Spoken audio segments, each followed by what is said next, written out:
Hello everybody. In today's video we are going to speak about the 5 pillars of Islam. These are 5 components that make a person a Muslim. These are obligatory acts for a person who is considered a Muslim that he or she must do. And previously we have mentioned about the 6 pillars of faith. The 6 pillars of faith are different from the 5 pillars of Islam that we are going to explain. And today is the first video. In the next couple of videos we are going to speak about each one of them. Of course, when someone is let's say getting into Islam, he must first get familiar with the 6 pillars of faith, as we have explained before. They believe in God, they believe in the angels, they believe in the revealed books, they believe in the last day, they believe in the messengers, etc.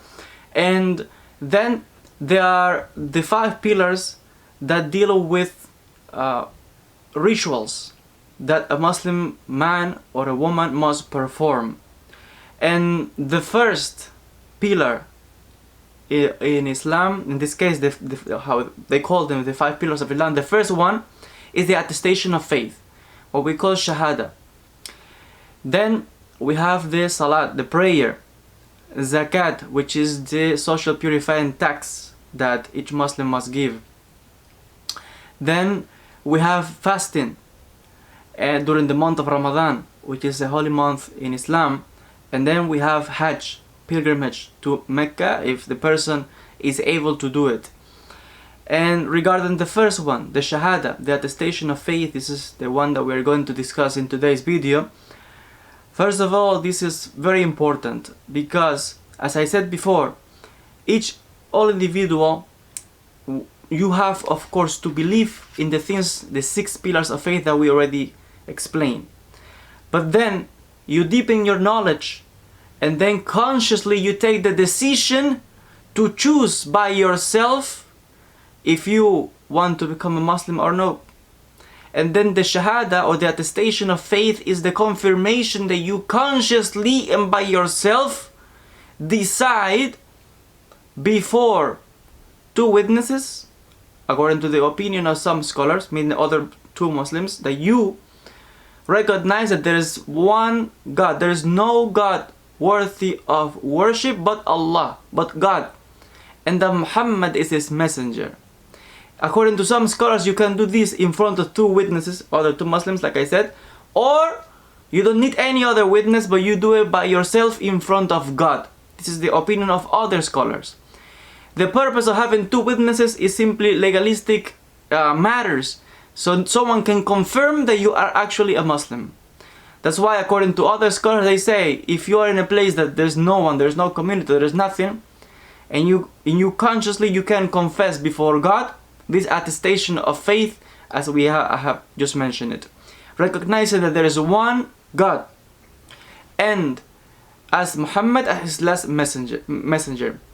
Now, regarding this implies something very important. Someone who says that there is one God, of course, obviously, is in connection with what we just said. The person must believe in God and in the oneness of God, Tawheed. That God is one, not 2, not 3, not only one God. And it's a recognition that we are talking here about the God of the patriarch Abraham as the father of the faith, not of foreign gods. We're talking about here of the God who have revealed himself throughout time to different people, who have sent different messengers and different books to specific people at certain times. The same God who revealed the Torah for the Jews, the one who revealed the same message for the Christians, and the one who is revealing the Quran for Muslims and for all humanity according to the understanding of Islam.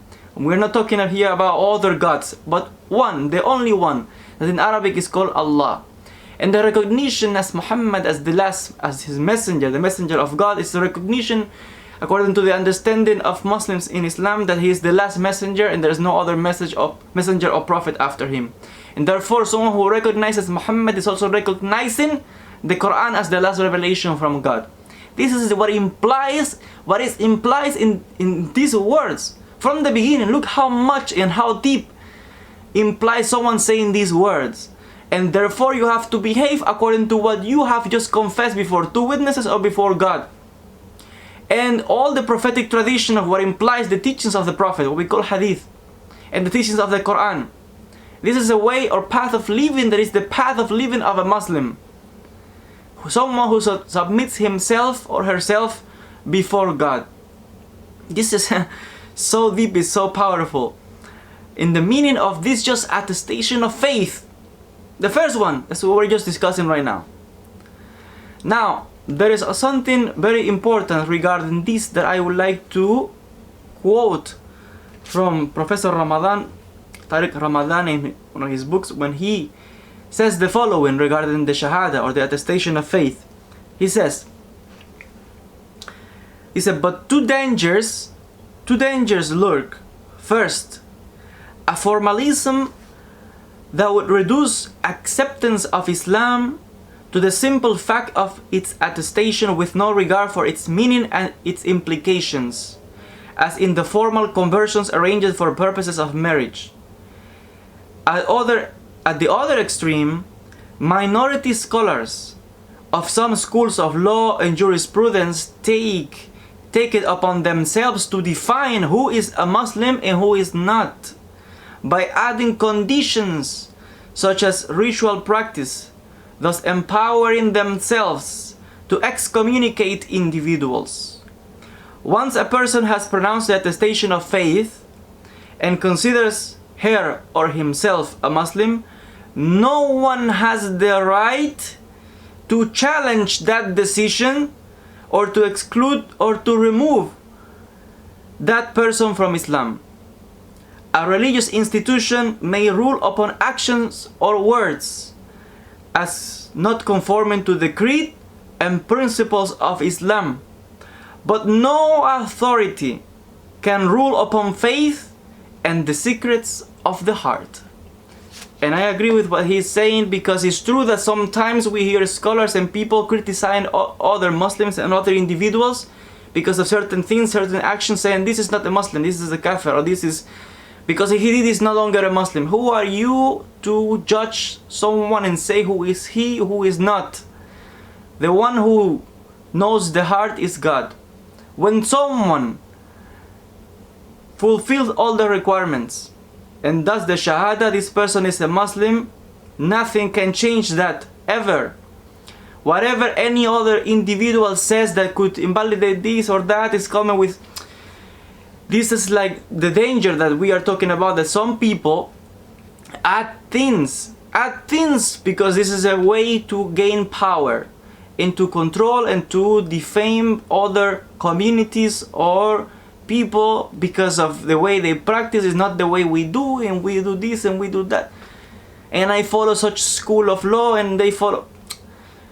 See, these things shouldn't be the case. When someone sincerely from their heart fulfill the requirements and does the Shahada, that he or she wants to become a Muslim, consciously from the heart, and does it, the Shahada, the attestation of faith, that he believes in God and Muhammad as his messenger, no one has the right to criticize or invalidate anything, because the one who is ultimate judge is God. No any man on earth can invalidate anything, because again, this is danger. This is the danger of formalism, as he explained and we just quoted.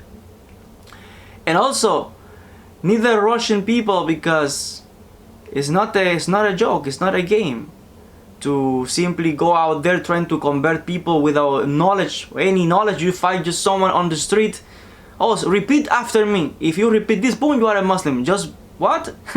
Someone that's just walking on the street. I've seen stuff like this, and I don't agree with this, because someone, to become a Muslim or from any religion, you have to consciously take the decision. You have to consciously take a decision. You have to study. You have to know what the religion believes. It's not because someone told me, oh yeah, no, you have to consciously believe in this. If not, what you're saying is just words, it's pure formalism. And therefore there's a process for the person to study, to know. What we already explained, the 6 pillars of faith is fundamental. They believe in God, they believe in the angels, they believe in the revealed books, they believe in the messengers, they believe in the last day, they believe in the predestination, These are just a few things that I'm just mentioning. My point is that knowledge must be there in first place. And then the person can say the attestation of faith of Shahada consciously of the action that he or she is taking. It's not going outside simply because, oh, what a beautiful speech. Okay, Shahada. I think there must be a conscious study from the person, reflection internally. This is what I want to do. This is what I want to be. Do I really believe in this? Implies many things. And then the pillars that we are describing right now, the prayer, fasting during Ramadan, there are steps, and it requires time, requires study, requires preparation, requires then a conscious decision for the Shahada, for the attestation of faith. And once someone has taken this decision, no one has the right to question if this person is or not a Muslim. This is only between the individual and God. No scholar, no anyone can say he is or he is not. The only one who knows the heart is God. And this is the dangers that sometimes we see with this, because sometimes some people, because of the gain of power, ego, they would like to control individuals or communities or judge someone else, and this kind of thing is not right, because according to the opinion of some scholars, you don't even need witnesses, only you before God. So it's a very serious matter, and it's a very important and it's a respectable decision for whoever takes this decision. And this is an understanding in Islam. This is the way I see also. As always, thank you so much for your attention. God willing, we'll see each other in the next video with the next pillar of faith in Islam, and in a series of videos we will discuss each one of them according to the topic. Thank you so much, and we'll see each other in the next video.